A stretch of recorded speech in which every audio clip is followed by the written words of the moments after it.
Afwan ya Ustaz. Tolong dibuka cadarnya karena supaya tahu kita bacaannya. Sudah dibuat aturan secara nasional. Kalau tidak mau buka langsung didiskualifikasi. Tidak ada bila benar? Tidak lah. Nizam, ada nizam.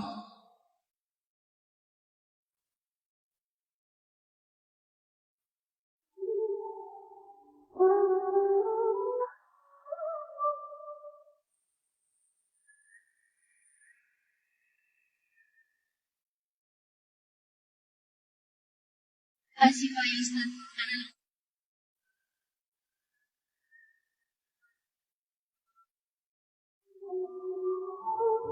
اللقات فوق الرقاب آسفة يا أستاذ.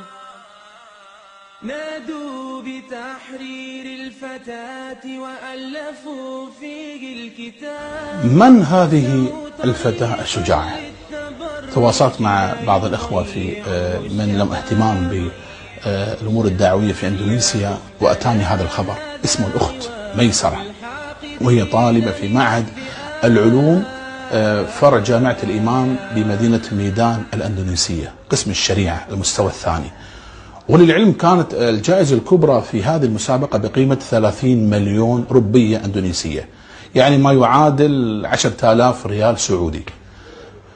سبحان الله، هذا الموقف وهذا المقطع في يوم واحد انتشار غريب عجيب، وغارت الأمة لغيرتها.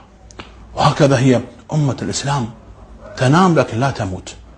سبحان الله، هذه الفتاة منذ الآن صار الحدث له أسبوع، إلى الآن لا تستطيع إيقاف اتصالات الناس عليها، إلى درجة أن أغلقت هاتفها.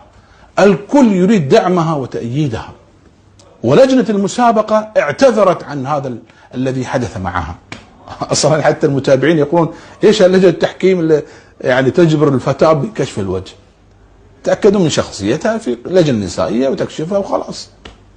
سبحان الله، أتتها الهدايا أضعاف مضاعفة عن الجائزة الكبرى. يعني لو هي فازت يمكن تفوز يمكن ما تفوز، لكن الجائزة الكبرى 10,000 ريال أتتها مبالغ أكثر من ذلك. فلله الأمر من قبل ومن بعد. الرزاق هو الله، المتصرف في الكون هو الله، هو الحكيم العليم. وهذا درس عقدي في اليقين بما عند الله. وصدق النبي عليه الصلاة والسلام: من ترك شيئا لله عوض